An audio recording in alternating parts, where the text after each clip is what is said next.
This is Anime Out of Context, a comedy review podcast hosted by a weeb of the highest order, alongside a cynical man who knows nothing about anime. Our show features spoilers, explicit language, and poor fact-checking. Neither of our hosts are experts on any topic, and none of their opinions should be taken as fact. Thank you for listening, and enjoy.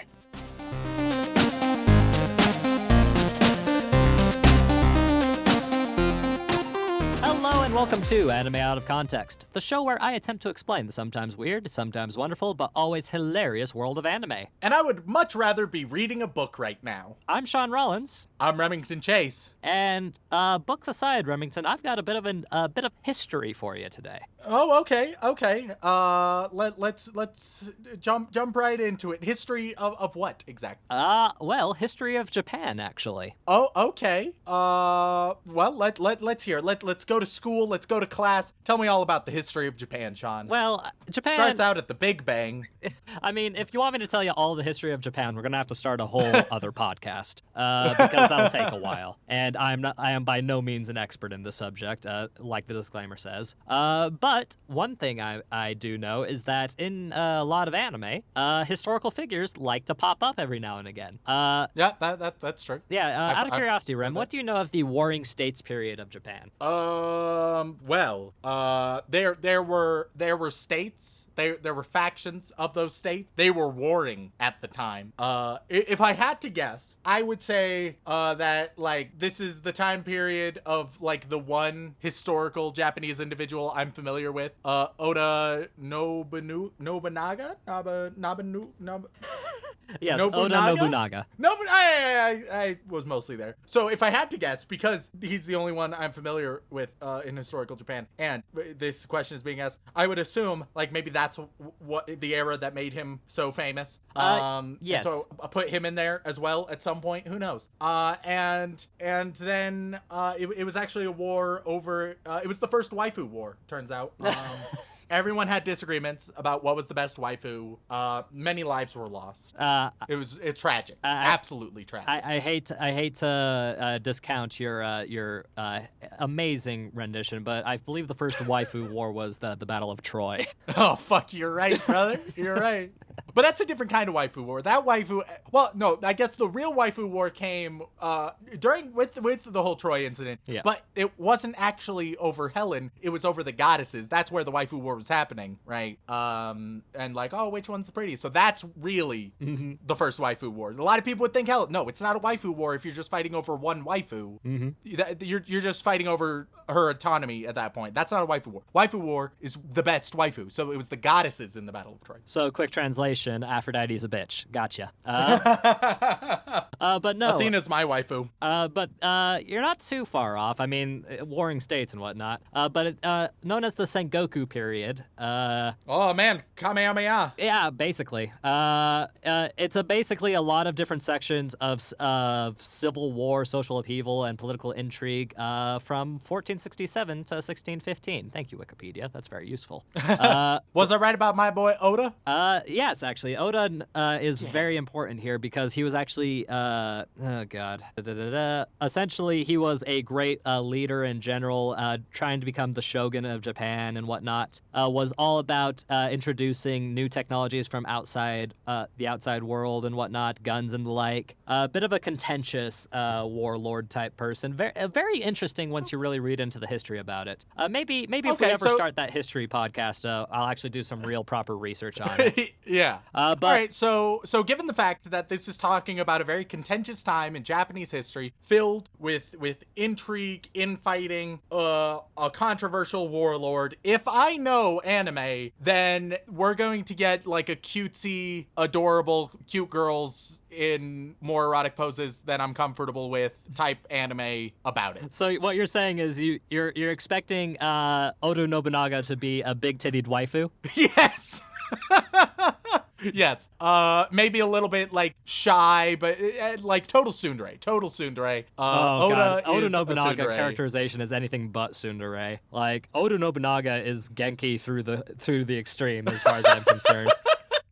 He's dere all throughout. He's gung ho. He gets what he wants, Oda Nobunaga. Oh my god.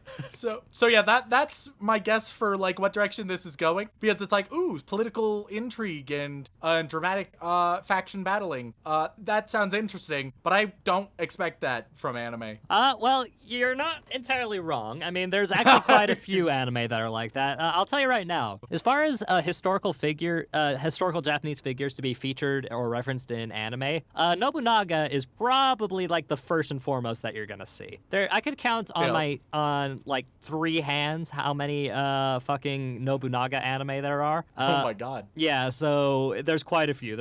And are we covering one of them today? We are. And one of the many. Yes, one of many. And this one I think is one of the most interesting ones because oh fuck. You can do a lot of things with various historical figures and make a historical fiction fantasy type anime and whatnot. And I feel like this is probably the most bold and creative decision I've ever seen using the name of Oda Nobunaga. Is it a big titty waifu? No, actually. Oh, okay. I had some restraint. I decided not to go with female Japanese warlords for once. I'm saving that for when I need to de-stress later, Rem. But of course. This time around, though, it's actually a reincarnation story. Oh God, is this an Oda isekai? Oh no. No. It's not an Oda isekai. It's actually, I mean reincarnation in the truest sense. What this anime is about Oda being reincarnated after he's been, assassinated and whatnot. Oh wait, and then following the tradition of like Honda-san bookseller or the devil working a part-time job or whatever the fuck that one was. Yep. So Oda's gonna come back. He's gonna be ready to kick ass, but he'll have to have some shitty part-time job, or do something really mundane, or like go to school or something. Yes, the famous Oda Nobunaga is actually a cute Japanese schoolgirl trope. That's my favorite. I'm just waiting for because there's something twisty going on. I just haven't been able to put my finger on it yet. There is a twist, don't worry. But yes, he is actually reincarnated into modern day Japan, as well as some of the other warlords he was feuding with. Oh God, okay. Yeah, so and they are determined to continue said war and feuds. But seems wildly unnecessary at this point, but hey, hold a grudge. Well, warlords would be warlords. It's just warlord things. But the twist here, Rem, is the fact that Oda Nobunaga is not in a body he's used to. He was a pretty strong, standard Japanese warlord shogun type. But this time around, if he's not gonna be a big titty girl, so is he gonna be just like a little nerdling otaku? Even better. Remington, the show we're gonna talk about today is called Oda Cinnamon Nobunaga, and it's the story of Oda Nobunaga and all of his warlord enemies and friends being reincarnated into dogs.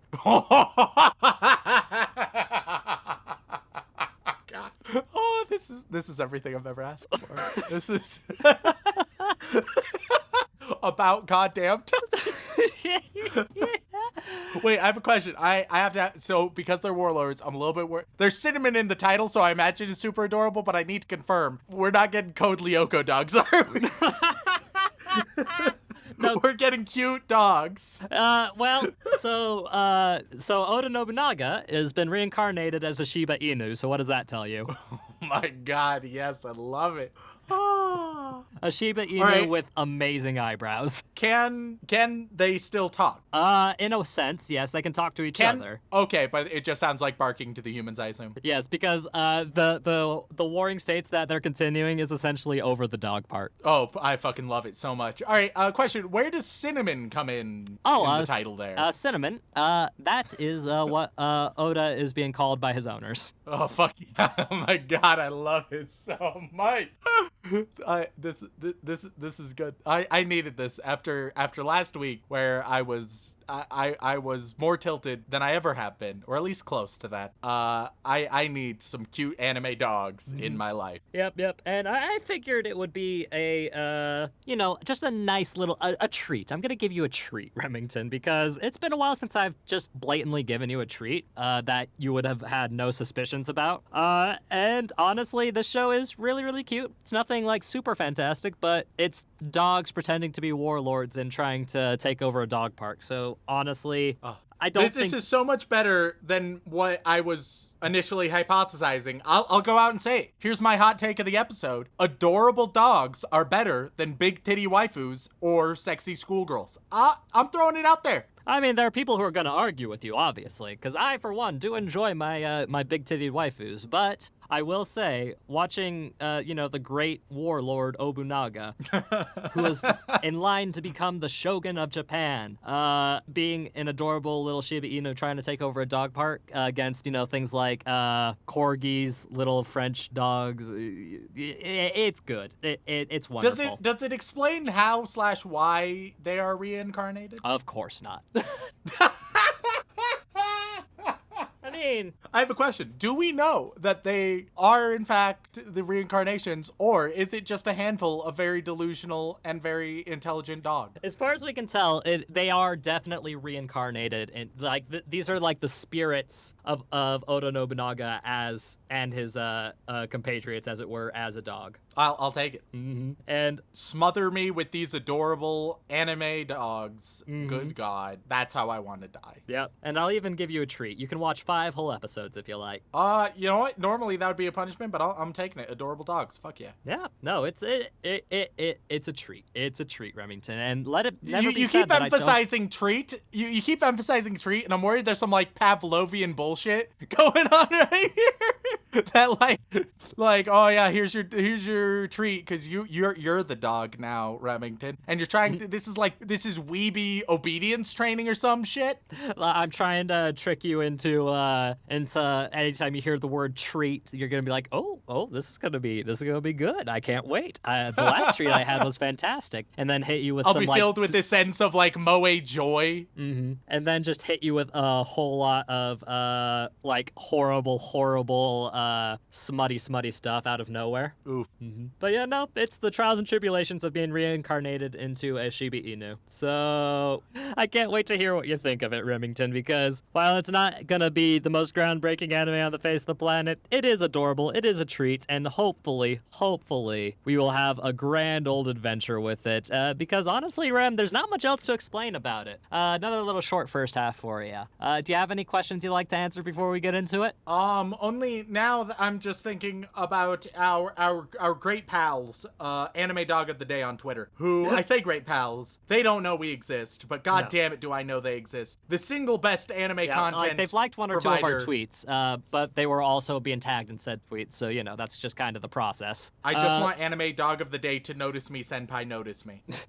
I'm sure that if they listened to our podcast, they would block us immediately. All right, enough talks. Let's get to the anime dogs. Yes, and without further ado, let's jump into Oda Cinnamon Nobunaga. しがめっちゃかとっきり満載ワンダーワンダーデイズちゃっかりバッチリ充実世界 It's my days 神様に感謝して思い切り Ladies and gentlemen, we are back after consuming 5 whole episodes of Oda Cinnamon Nobunaga. And Remington, was it everything you hoped for, or was it nothing you hoped for? I'm curious to hear your answers. Well, it has dogs, so that it fits that requirement. Mm-hmm. That was the most important thing, and it did succeed on the most important thing. Right. But the show it opens up very powerfully, like super shonen, the end of Oda Nobunaga's life, right? Sorry, Nobunaga. Fuck. Nobunaga? Nobunaga. Fuck. Is that new flavor of Nutella I've been hearing about? Good old Nobunaga. Nobunaga flavored. Oh my god. I'll just stick with Nobunaga. Oda. So close, so far away. So soldiers are coming, fire is burning, super dramatic. It's your standard like old school shonen, hyper dramatized action bullshit, which is nice. And then he gets reincarnated as a dog, of course. He's a dog. He goes for walks. He goes to the dog park. Good God, there's so many puppy asshole shots. I was not adequately prepared for the sheer amount of puppy asshole shots because they are plentiful. And not just like, oh wow, you can see that puppy's asshole, but like, hey, look, that asshole is filling the frame right now. So yeah, a whole lot of that. Wow. I guess there are fan services of all types out there. I guess so. It's just a common trope with drawing animals in Japan. It's not that weird of a thing, honestly. No, it's not that weird that it exists, but it is a little bit weird how they will like emphasize and focus on it in multiple shots. That's a little bit weirder, but forgivable in the long run. So you have to forgive the assholes every now and again, or else our show would have been canceled years ago.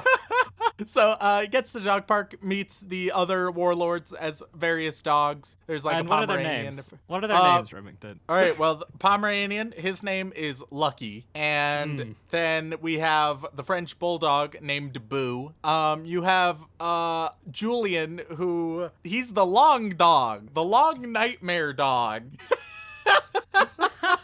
I forget the actual breed name, but it's cute in its own way, but it's also the stuff of fucking nightmares. Right. If you saw this, if this dog was just standing over you as you wake up in the middle of the night, you'd be traumatized. And then the wiener dog thing, that's Gilbert. And Now the question is, Rem, do you actually know any of their warlord names? Do any of those come to mind? I know Oda and I know Marie Antoinette.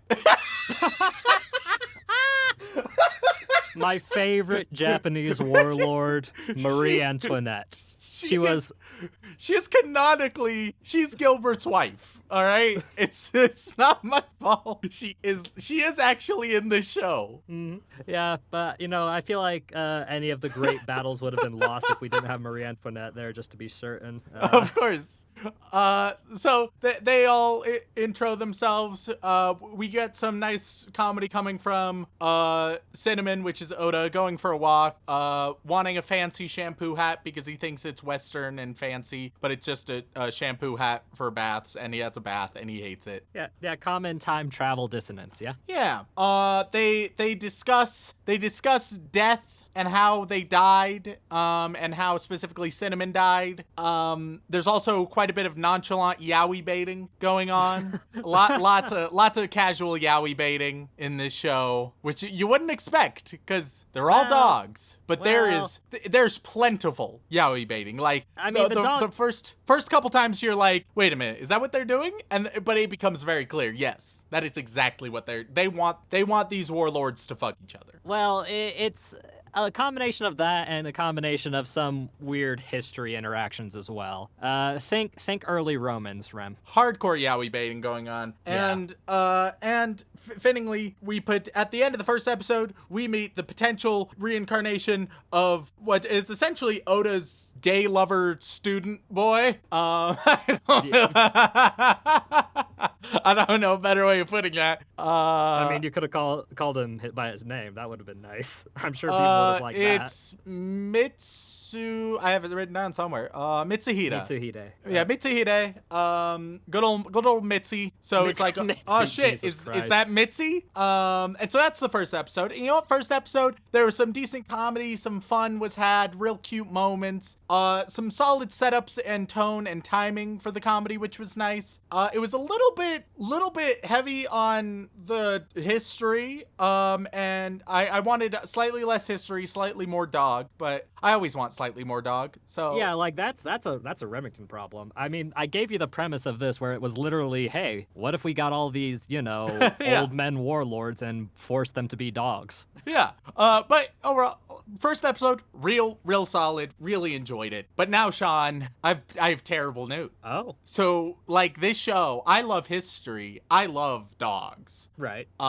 This show, it's like made for me with the absurdist premise, the mishmash of combinations. It's a recipe for success. Oh yeah. I thought that would be the case too. You know, it'd be a nice treat for you, Rem. Unfortunately, Sean, as much as I wanted to adore this show, I wanted to love this show, put it in the moe annals of Bananya and Umaru-chan, right? Put it in there. I really thought it would belong. Unfortunately, the next 4 episodes make me come to the conclusion I think this show is sort of bad.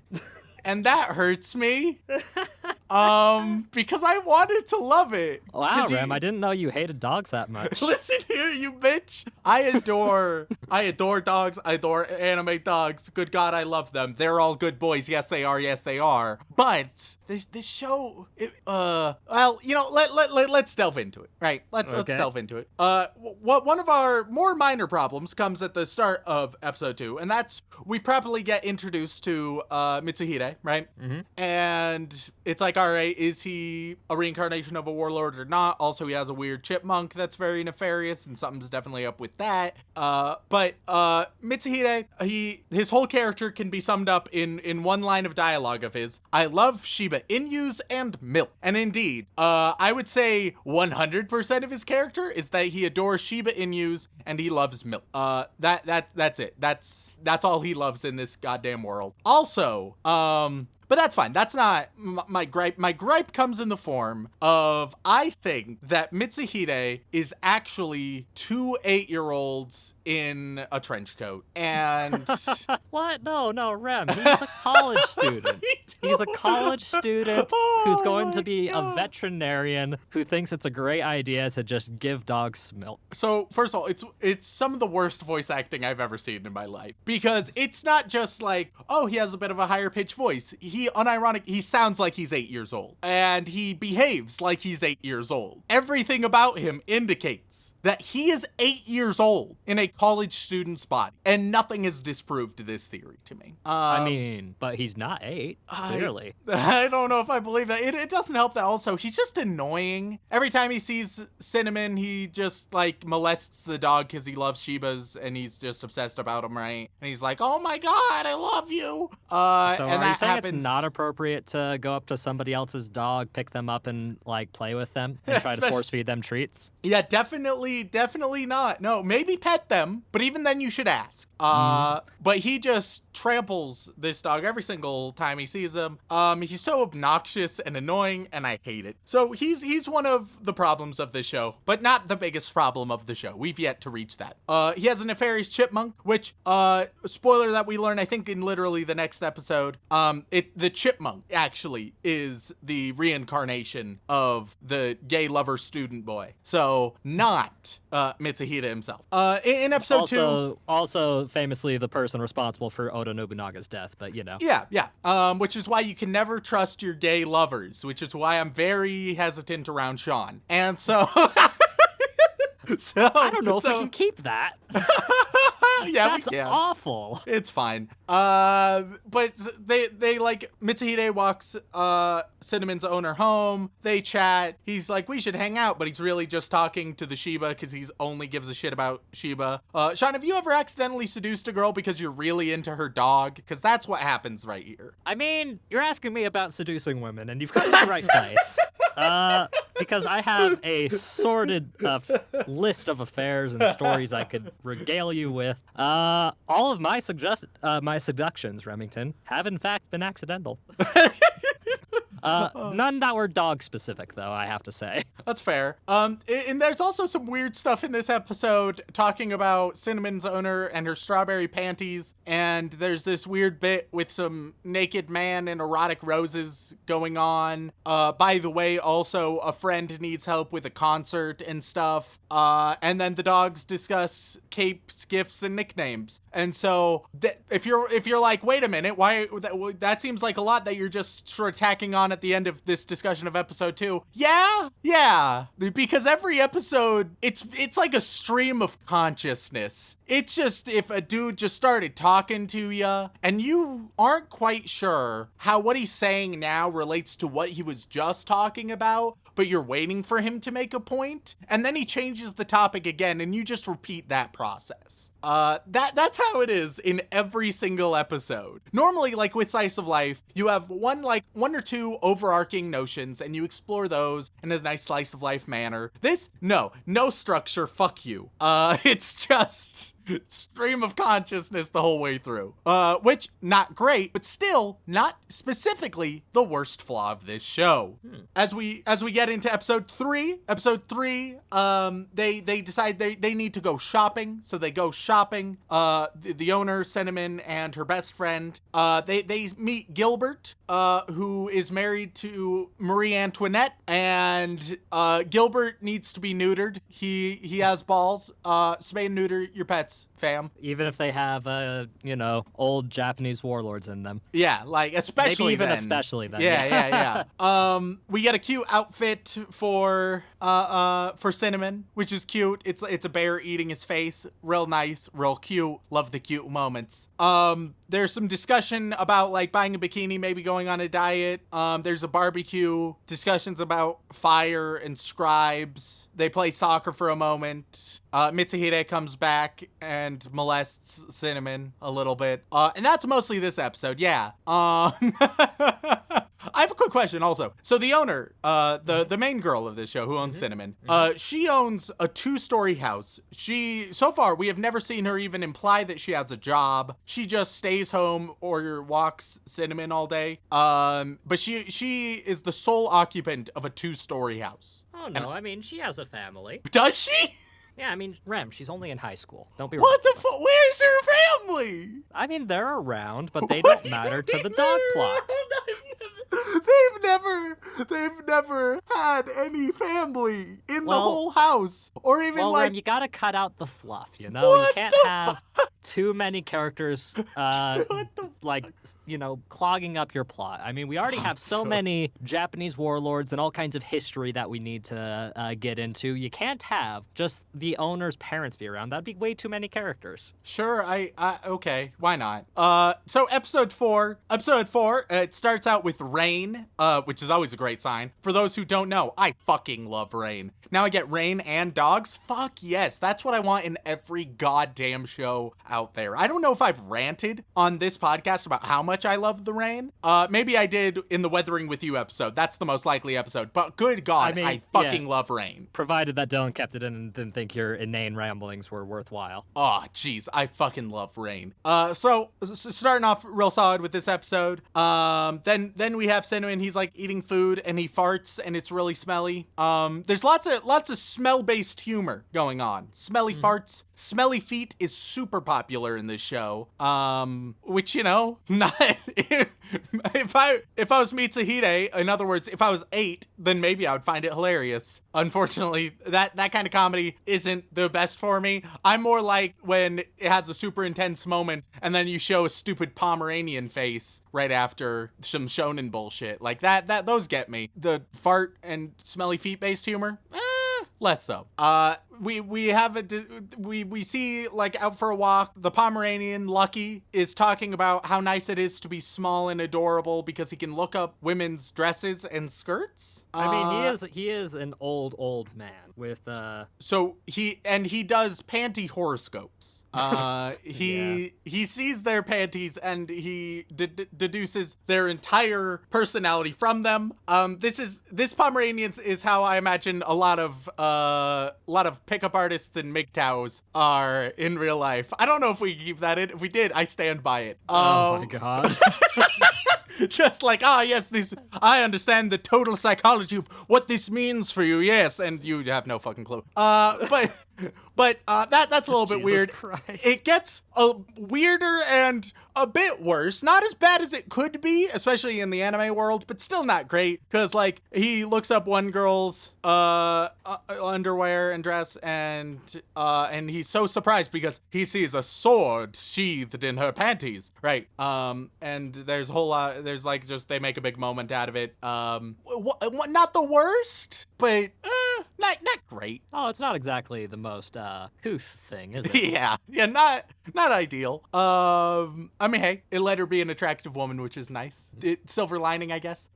So then we see this show about personified katana men flamboyantly dancing, and that they actually did well. They showed us an entire musical dancing sequence. Like, they didn't just briefly have it on in the background. They went all out to show us these flamboyant, mostly men, dancing as the representations of the French Bulldog's katanas. And that was a nice moment. Liked that. That was neat. Oh, yeah. No, like, hilariously, the whole, like, in-universe gotcha game anime with pretty boys that are personified object was a little too real for my taste, because that I could easily see that coming out next year as the next hit gotcha game, and I can't say I'm against it, honestly. True. Also, speaking of the Katana Boys, when they were referencing the game, at one point, one of the Katana men said that like, Oda had smelly feet, which, once again, I don't know why smelly feet is such a primary joke for the show. It's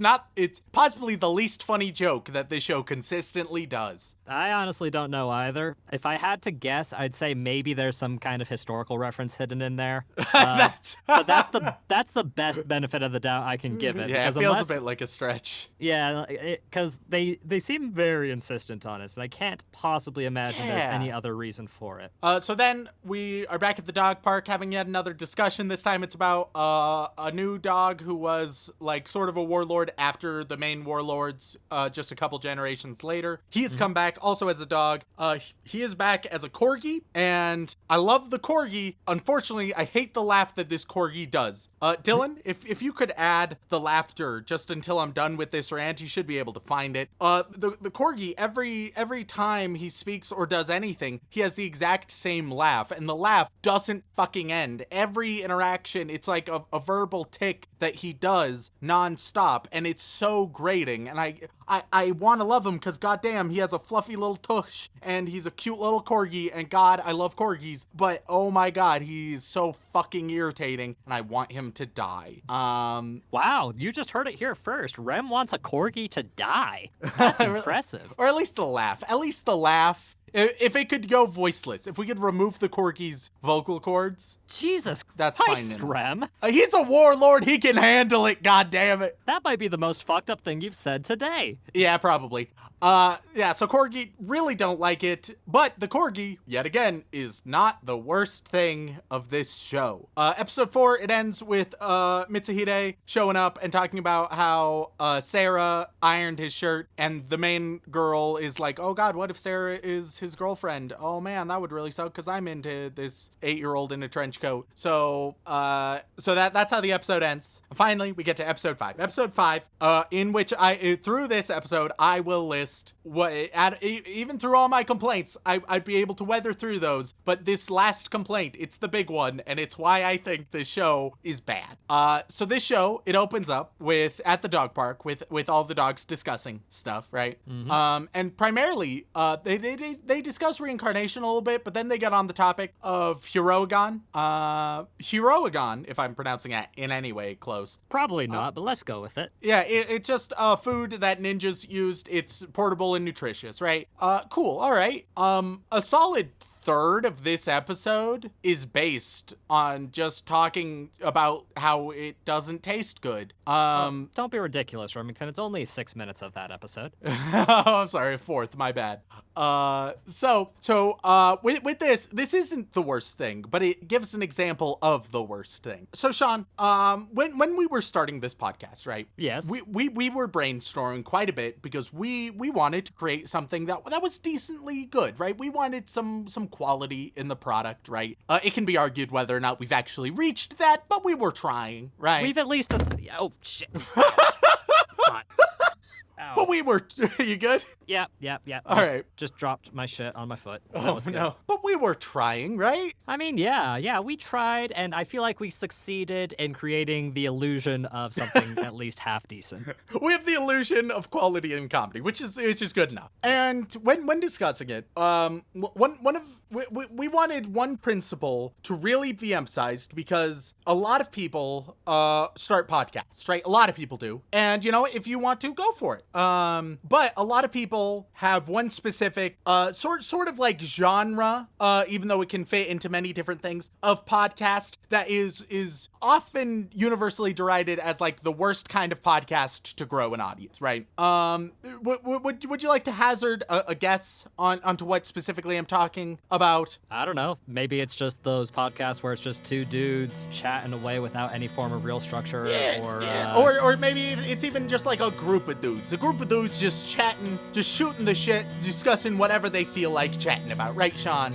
And for added degeneracy, you can add excessive drinking to it as well. Yeah. It's just like that style of podcast. If you want to start a podcast like that, go for it. If you enjoy doing that with your buddies, do it. But it's probably not going to be great when like building an audience, because many people, unless you guys are like certified entertainers, you want a premise, you want a structure of some sort. Because if it's just a bunch of dudes nonchalantly talking about anything without much sense of purpose or direction, it's hard to keep that interesting. Unfortunately, Sean, I wanted this show to be a show where I see adorable dogs who occasionally do adorable dog stuff, occasionally do wacky warlord stuff, and we get to see the juxtaposition. And we have moments of that, but the vast majority of this show is that genre of mediocre podcast. And it's not good. It's Jesus not Christ, good. this is getting meta. I know, right? Because in every episode, at least, I want to say 1/3 to 2/3 of the episode will be all of the warlords at the dog park just chatting. And there's never really much of a point in what they're talking about. Like in episode 5, they're just talking all about, yeah, this food doesn't taste good. Yeah, we prepare it a few different ways. Is that way you prepare? Is that any good? Nah, it still doesn't taste that great. It has a lot of nutrients though. Yeah, it does have a lot of nutrients. Well, unfortunately, it doesn't taste good. Yeah, it really doesn't taste good. Yeah, we make ours this way. Oh, okay, that's pretty neat. That sounds nice. Yeah, but it still tastes bad. Yeah, I'd expect it to taste bad. They often taste bad. Yeah, I think they might always taste bad, but they are nutrition. Yeah, they do have a lot of nutritional value, you know. Yeah, if only they tasted better. Unironically, that's how it goes for 6 goddamn minutes. What the Oh, sorry, fuck? I wasn't listening. I was busy trying to find the bad review rating on this podcast that I just started listening to. Hold on. Yeah, that guy where he just repeated stuff over and over again, and it wasn't all that funny.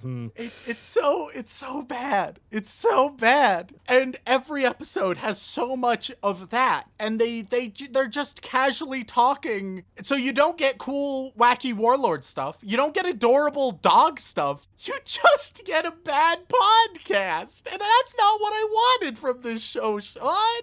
And sure, sometimes you'll have the adorable or wacky moments, and I like those. But those are in the stark minority. I wanted to adore this show so much. And it broke me. It broke my will. I was so optimistic. Oh man, it feels so bad. Would you like another bit of shock thrown your way there, Mr. Remington? Sure, throw it at me. So I just pulled up the Mal reviews for this, and this is a new show, winter 2020, so new this year. And only about 3,500 people have seen this to leave a review on it. Yep.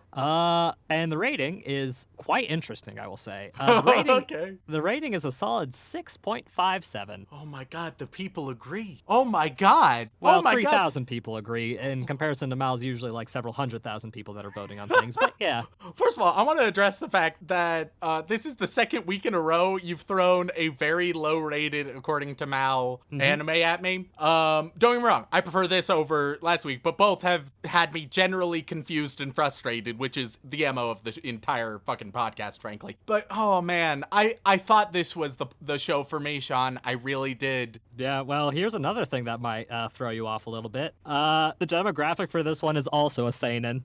See, and it's another like confusing seinen, right? Because it has some weird sexual shit in it that makes no sense, but Right. like that's obviously for more mature audiences, I would hope. But then it has genuine 8-year-old humor, and and like it feels very often like it's made for kids. Like there's a post-credit scene after every episode, right, where they will have live-action dogs, which is great. I watch that part every time. It's great. I love it. And like the end credits with the live-action dogs doing a bunch of silly stuff. Love it. Adore it. Fuck yes, that's what I want. But the like post-credit scenes, it's nice because there's like actual adorable dogs, which is cute. All the things are pretty like awkward, and they feel very much like PBS special quality dialogue going on in those ones, especially, which makes it more confusing on like, what is this show trying to be? What is this show trying to accomplish? Because if you just had a show, right, where you go all in on the adorable dog, the wacky warlord nature, the juxtaposition of those two for the comedy, add some wholesome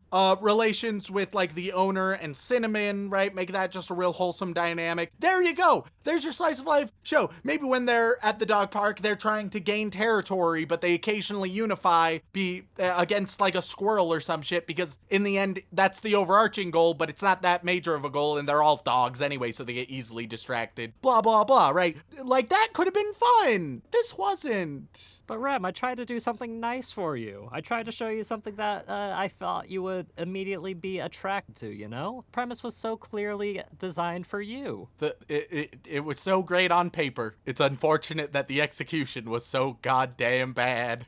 You might even be able to say that the execution of Oda was much more interesting than the show. Yeah, it's really just... No, I was about to say a shitty pun. I'm done. I'm dead. I'm fucked. You're all punned out after all the horrible ones you've did the past couple of weeks. Yeah. My pun for the week went into the pre-banter for our patrons this week. I'm done. I'm dead now. I have no energy for any joy or happiness. Well, that's a shame. I guess I should try and stop appealing to your taste then. I mean, because clearly it doesn't work, does it? Doesn't work when it's this clusterfuck. Well, at least you can safely say that most people agree with you. Like, the highest thing that this got was a 7 for most people. And I'll also say that the studio has done one other thing. Oh? And it's literally the 3rd season of a show that aired again earlier this year that I know nothing about. So, but it appears to be a historical drama that's actually proper rated R, so I imagine that it's actually like more their style, because I can almost guarantee that this studio wants to make historical stuff more than it wants to make cute dog stuff. Yeah, but it was also weird because like they like you'd think, all right, well, the reason they're emphasizing history so much is because they sort of want to like subliminally like teach history, right, within the show. But then so often they'll just be like, yeah, this, but that didn't actually happen. It happened this way actually, and you know, this person was actually this way. And so they don't really, at least in Oda Cinnamon, they don't care that much about historical accuracy. They'll use it as a jumping off point and as inspiration a lot of times, but like they aren't beholden to it. It's almost like not fully committing to a real topic can make things a bit stale and a bit uninteresting to listen to, like certain podcasts on the internet that I've sat through and make me very the summary frustrated. to anybody listening, the whole summary of this is have a structured podcast, y'all. That's it. Yeah, no, that's the lesson this week. And speaking of structured podcasts, I think there's not much else left to say about this. So without further ado, Rem, any chance you'd want to watch some more Oda Cinnamon Nobunaga with me? God, I was so hopeful and optimistic. Maybe a highlight reel of the cutest and funniest moments. But I think skip you've seen out them all already. I think you've seen them all already, honestly. I just don't want to see any of the dog park stuff ever again. Well, bad news for you, Rem. Guess what most of the show is, and guess where most of those things happen. Oh.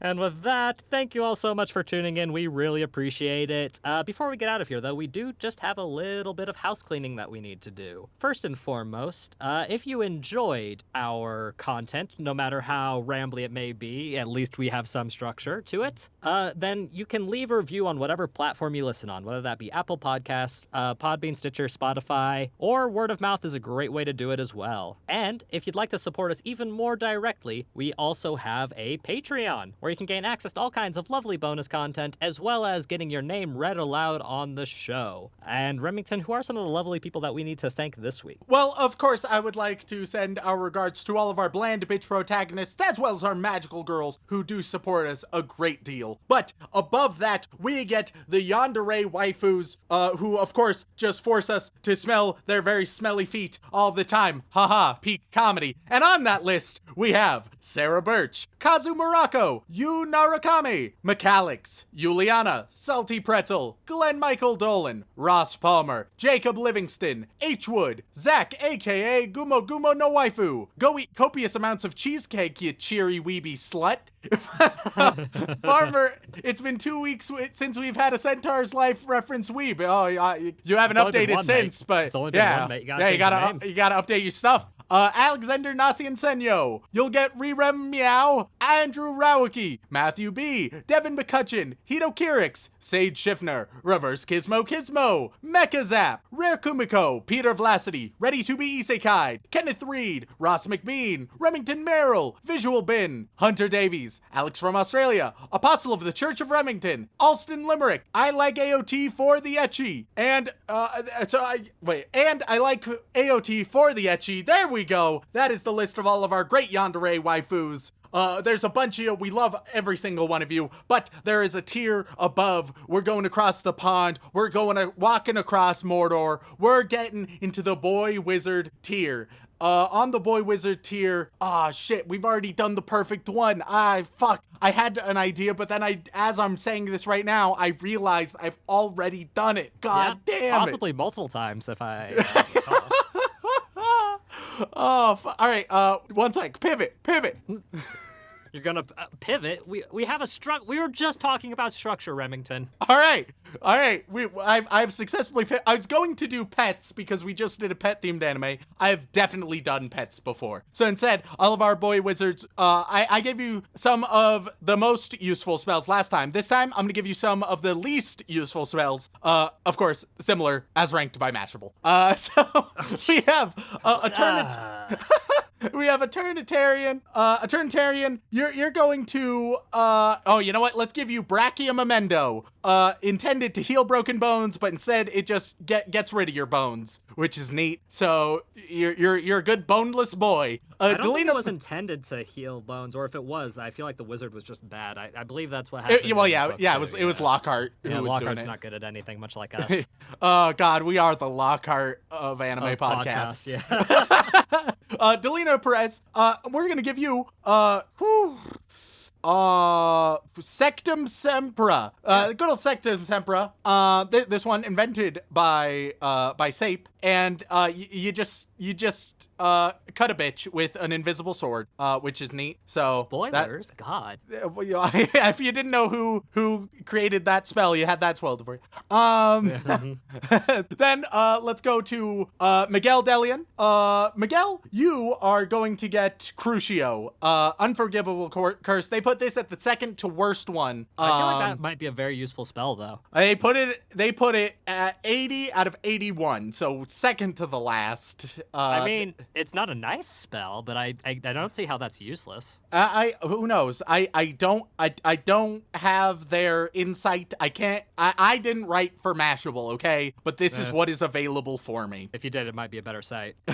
Cat Zodiac, we'll just give you the worst spell of all time according to Mashable, and that's Avada Kedavra. You get to kill people. How? Okay. Hold on. I feel like, now, not to promote killing, but I feel like being able to instantly kill something might be useful in some circumstances. Nah, get fucked. It's never useful, Sean. We have Pilkster. P.S. Y'all better do Symphogear or So Help Me. Or So Help Me, you get good old Densagio? I think it's Densagio. I loved them in The Godfather. It gets, you point at someone, their teeth grow. They get big teeth.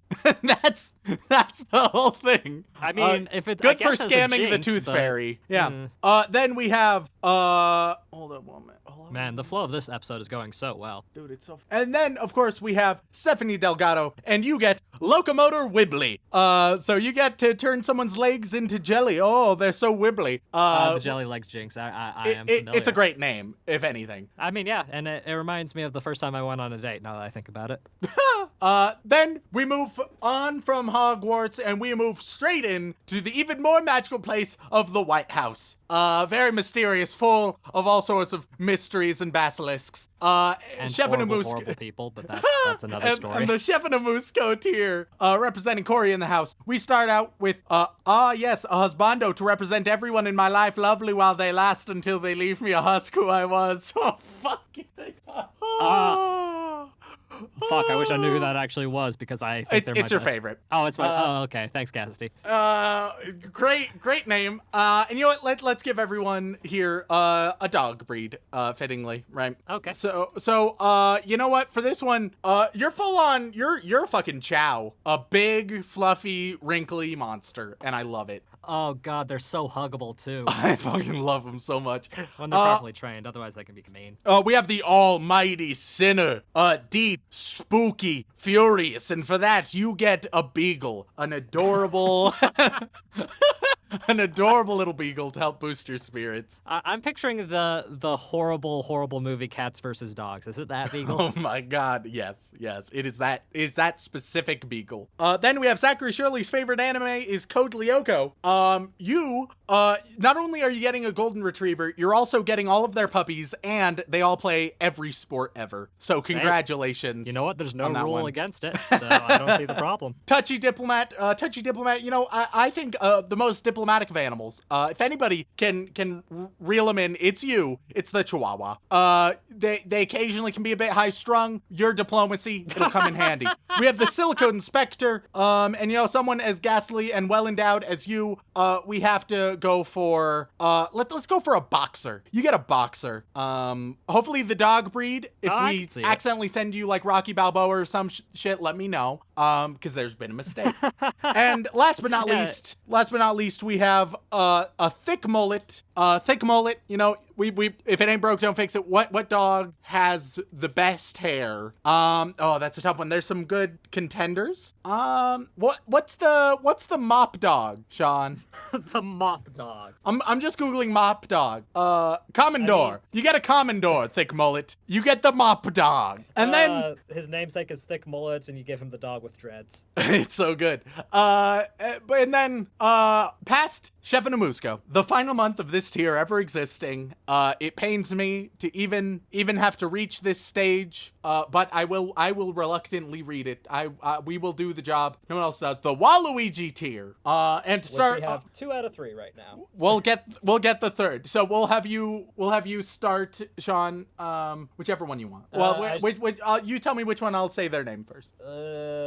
Okay, I think I should probably read Emoto's because you won't understand what it's talking about. All right, cool. First of all, we have Emoto Ahigao Uwu, and on the Waluigi tier, their message. Sean, would you like to read it for us today? Well, Remington, I hope you like the taste of cheeseburgers because we just got Burger King again. Oh, Waluigi has become the unofficial pseudo advertisement tier, despite the fact that these are not actual representatives of these companies. All right, let's see what they're although shilling. I will say it would be hilarious if we got paid to sponsor these guys, and I am not against it. All right, well, but at let's the hear same what they time, are. This is just the tier, and we do not actually sponsor them right now as of yet.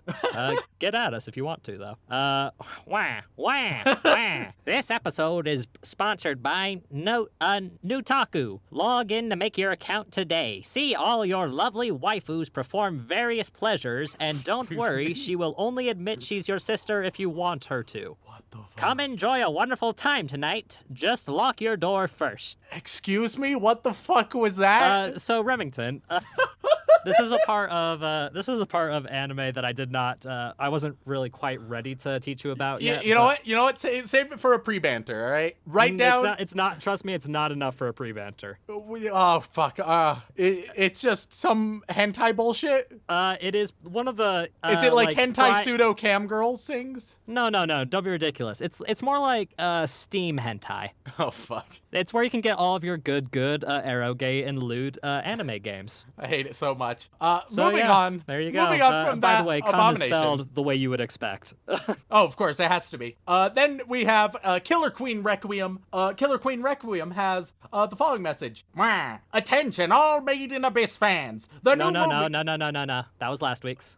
Scroll down. Fuck. Refresh. Scroll down. All right, yeah, I got it. All right, cool. All right, then we have Killer Queen Requiem, who has the following message. Wah. Listen, you got at least 3/4 of your life to go. That's 3 more lifetimes to you, so don't blow it. Don't do drugs. If you're doing it, stop it. Get some help. Waluigi cares about your emotional and mental well-being, so thank you, Waluigi. And apparently he plays basketball as well. Huh, who would have thought? There's nothing in the rules that say a Waluigi can't play basketball. But there should be. And then last but not least, we, of course, have our good pal, NVIDIA RTX 3090 graphics card. And their message is the following. Take it away, Sean. And whenever he we get sends it our way. Oh, cool. If he does. Thank you guys so much. And if you would like to thank you guys so much. And if you'd like to contact us directly, whether it's for a question, feedback, comment, recommendation, or anything else, you can either tweet us at AnimeConPod on Twitter or send an email over onto animeoutofcontext@gmail.com. Once again, guys, thank you all so much for tuning in. And as always, don't fuck your sister.